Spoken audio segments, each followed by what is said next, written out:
talk about the Super Nintendo version of Lion King, or is it Sega Genesis? I'm not sure, I played it on the PS4. But something about calling it PS4 Lion King just doesn't seem right, especially with these graphics. I don't think I've played this game since it first came out, and I'm happy to report, for the most part, it holds up pretty well. While this wasn't the first 16-bit game to have hand-drawn animation, it was one of the most ambitious. I know you can point to something like Aladdin and say that's even more ambitious because it's like one of the first ones doing it, but some of these graphics and bits of audio were really mind-blowing at the time. This is literally how the game opens. It starts.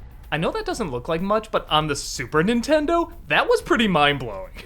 Though of course pixely, the animation does still hold up pretty well.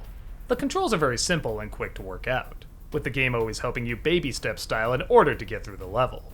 Again, for the most part, we'll come back to that. One of the cooler things about the game is that you start off as a lion cub but end as a full-grown lion. And you do end up fighting the same enemies, but in a different way.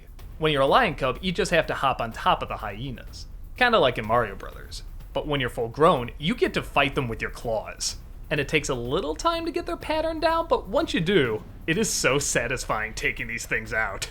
And you don't just fight hyenas, you fight a whole bunch of different animals. Which again, you have to utilize a different type of combat, and it is really cool to see. It's cool that you don't just keep bouncing on top of enemies or rolling and roaring. The fighting does evolve as you get older.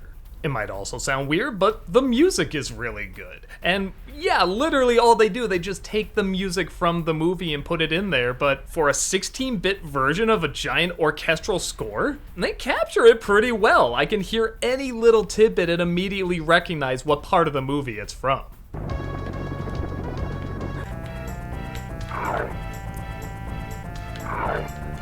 While I'll admit I'm a little biased, as when I was playing this game I sadly realized I remembered a lot of where to go and what to do. Yeah, fuck algebra. SNES Lion King is what stayed in my head, man! There are two things that legitimately drive me insane about this game. I guess technically they're small things, but they add up. One is the ending. Now I know this is just an SNES game, I'm not expecting like amazing graphics or anything, but even games back then could give you a satisfactory ending. Look at Super Castlevania, look at Legend of Zelda 3. This one I think blew its wad on the graphics in the opening because they literally just repeat the exact same image. Mufasa on Pride Rock. All they did was take little Simba out of it and say, "That's now grown-up Simba." And to make things even more insulting, they have Mufasa's exact same audio. Everything the light touches is our kingdom. Yeah, this is a troll ending. The other thing I was building up to, there is a part in level 2, goddamn level 2, that I can never figure out. You're supposed to jump twice, and by God, I never know where I'm supposed to jump or what I'm supposed to avoid. These horrible childhood flashbacks just came back to me about this one goddamn moment I could never friggin' get down. And yes, it drove me a little batty. What am I hitting? What am I hitting? Ah, God! What? Rafiki can't even look at the game over. He's so disappointed. And not even look at He you. can't even look at it. But that brings us to maybe the best edition of the game, the rewind button. Or as I like to call it, cheating made easy.